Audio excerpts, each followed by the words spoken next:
هو في هذا الموضوع طبعا في مدارس، يعني في مدرسة تقول لا تعاقب أبدا، وهذه مدرسة تربوية عالمية وتدرس بالجامعات. في مدرسة ثانية تقول لا، ليش ما تعاقب؟ عاقب. أنا أقول في فرق بين العقاب والعقوبة، في فرق بين العقاب والعواقب. احنا نتحمس للعقاب، والأهم العواقب. طيب شو الفرق؟ العقاب يعني معناته أنا قاعد أنفذ شيء الآن حالا عليه. العواقب أني أنا أقول له بابا شفت هذا اللي سويته الحين؟ تعرف إذا أنت كبرت وظليت مستمر على هذا السلوك تدري ايش راح يصير؟ طبعا هذا المنهج الصح، اللي أنا أبين للطفل أبعاد الخطأ. أبين للطفل، يعني مثال، أعطي مثال، هو عنيف ويعتدي على أصدقائه زملائه، ولا يطقهم ولا يسبهم ولا يعض ولا أي شيء، زين؟ أقول له بابا تعرف هاللي قاعد تسويه؟ ترى باكر ليه رحت صف ثاني، ولا رحت بيت خالتك ولا بيت عمتك ولا في زوارة العائلة، تدري أنه عيال خالاتك وعيال عماتك ما راح يحبونك، راح يكرهونك، ما راح يلعبون معك. تدري كلهم يلعبون وانت يطردونك. انا ايش قاعد اسوي هني؟ انا قاعد اقول له انه السلوك الغلط اللي سويته الان ترى هاي نتيجته. هذه يسمونها العواقب. هذا انا اشوفه مؤثر اكثر من العقاب، لانه اولا يخلي الطفل يفكر، بعدين يحسبها، بعدين يصير حتى هو لما يغلط يبدي بروحه مخه يفكر بالعواقب، فصار عنده تربية ذاتية احنا نسميها، يعني هو بروحه صار يربي نفسه. وهذا مستوى راقي جدا في التربية. هذا يحتاج أم وأبو شوي عندهم سعة صدر، طولة بال، ما يعصبون، ما هم سريعين الغضب، عندهم وعي، فاهمين في الثقافة التربوية، اللي يتعاملون مع الطفل بهذا المنهج. هذا واحد. اثنين، لو دخلنا في العقوبة، طيب واحد يجيني الحين يقول أنا بعاقب، أنا محتر، زين، وسوى شيء غلط، بعاقبه. أقول له ما يخالف، عاقب. زين، شلون أعاقب؟ شو أسوي؟ إيه، في وسائل. في بعض الأطفال تحميرة العين عقوبة. في بعض الأطفال أقطب حواجبي يبكي، ما سويت شيء، أنا ما مسكته ولا طقيته، بس قطبت حواجبي كان يبكي. لأنه في بعض الأطفال حساسين عاطفيين، هذا لو أنا بس ألف وجهي ولا كلمة في هالحالة ما يتأثر. وفي بعض الأطفال والله لو أعاقبه وأسوي كل شيء طالعني شيء يقول أصلا ما يهمني، ما سويت شيء. في كذي وفي كذي. ولذلك أنا العقوبة أنزلها مثل الثوب حسب المقاس. ممكن هذا أحمر العين يكفيني، هذا لا، هذا أحرمه من ميزة معينة يموت على زوارة العائلة. أقول له بابا الخميس الجاي ما في زوارة، أو الزوارة 6 ساعات، أنا أخليك بس ساعتين وأرجعك، أو أجيبك آخر ساعتين، ما في. يفرق. بس هذا لو أحمر العين من الحين لباشر ما يفرق معاه أصلا. فكل طفل له طبيعة في العقوبة. لكن القاعدة العامة، كوني أنا أحرم الطفل من ميزات معينة، طبعا هو من الداخل يتأذى، بس الطفل طبيعي يبين أنه منتصر وأني أنا ما يهمني، هذا طبيعي. وهذا نلقاها عند الصبيان أكثر من البنات بشكل عام. البنت لا، يبين عليها التأثر، الخد يحمر، العين تدمع، توخر، تبتعد، ما تبي تسولف، ما تبي تتكلم. الولد لا، الولد معرض وجهه ويبين انه مو مهم اصلا ولا فارقه معاه. يعني التعبير عند البنات غير التعبير عند الاولاد. في وحده من الافكار انا طبقتها، وانا حقيقه استشفيتها من القران، وطبقتها وحتى كتبت فيها مقال وانتشر المقال، وطبقوها وايد اباء وامهات وقالوا لي النتائج ايجابيه. شنو هي؟ انه لما يسوي الطفل غلط، اي اقول له اسولف معاه بالغلط فيقول لي غلط، يعني خلاص هو اقر. اقول له طيب طالما غلط انا بعاقب، بس ما ابي انا اختار العقوبه، انت روح اقعد 5 دقائق فكر لي ب3 عقوبات وتعال، انا بختار واحده. فكونه يقعد 5 دقائق يفكر هذا بحد ذاته تأديب.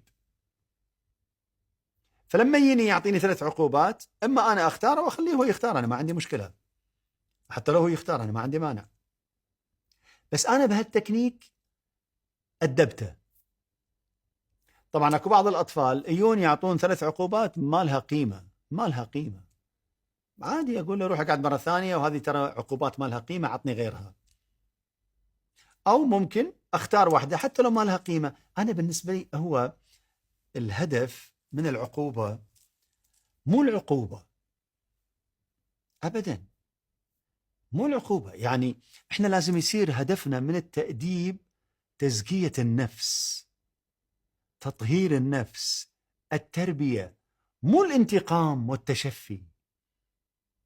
يعني شوف المنهج القرآني في العقوبة، انه لو رجل مثلا جامع زوجته في نهار رمضان، طيب شنو عندنا؟ كفارات 3، صيام 60 يوم، عتق رقبة، الصدقة على 60 مسكين. فالقرآن قاعد يعطينا 3 اختيارات.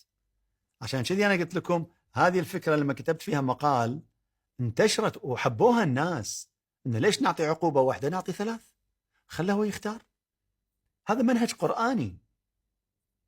ولذلك العقوبة الهدف منها إصلاح النفس. إذا النفس يتم إصلاحها من غير تأديب، ما له داعي التأديب. ليش التأديب؟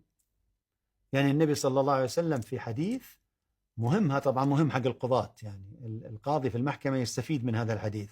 شو يقول؟ أقيلوا ذوي الهيئات عثراتهم. يعني الغلط وقعوا فيه 2، واحد عادي في المجتمع وواحد VIP منصب ومكانة ويعني ذو هيئة. فالقاضي لازم يفرق بالعقوبة بين الاثنين حسب نفسية كل واحد. أقيلوا ذوي الهيئات عثراتهم. لذلك أنا قلت في البداية في طفل ممكن أحمر العين يتأدب، وفي طفل لا ما يتأدب إلا لما أحرمه من ميزات. فإذا هذه عقوبة وهذه عقوبة. الأمر الأخير إحنا نسميه التوجيه الإيجابي. شنو يعني التوجيه الإيجابي؟ هو ما سوى غلط، أقول له بابا أنت سويت غلط، شنو الصح؟ أخليه هو يقول الصح مو أنا أقول. هذا التوجيه الإيجابي. الشيء الثاني في التوجيه الإيجابي، أنت سويت غلط؟ أي والله سويت، شلون تصلح الغلط؟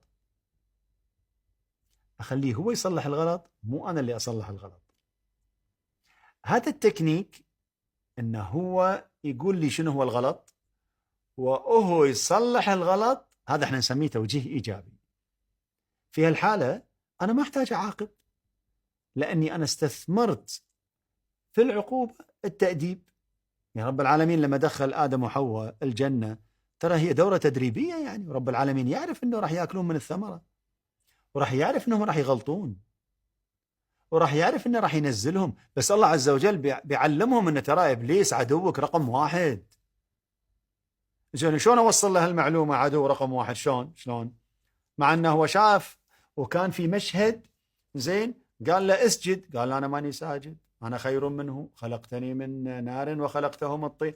طيب آدم موجود وشافه، وإبليس شاف تكبره، لكن لما وسوس له طاعة. فرب العالمين يبي يعلم آدم عدوك رقم 1 إبليس. شلون يعلمه؟ طيب الله عز وجل يقدر يقول له يا آدم ترى عدوك رقم 1 إبليس، يقدر يقول له؟ قال لا، دخله برنامج عشان يغلط. وهذه مدرسة مهمة ان احنا نربي من الغلط، ونستخدم الغلط كوسيلة تعليمية وليس كوسيلة تأديبية، في فرق. هذا خلاصة الأمر في العقوبة والعواقب. كل أب وأم يتمنون الأفضل حق عيالهم، بس ترى التربية مو سهلة، وخاصة في الزمن اللي قاعد نعيش فيه اليوم. وليش نخلي عيالنا حقل تجارب؟ نجرب أساليب ونجرب أنواع ونجرب ليش؟ اليوم التربية فن والتربية علم.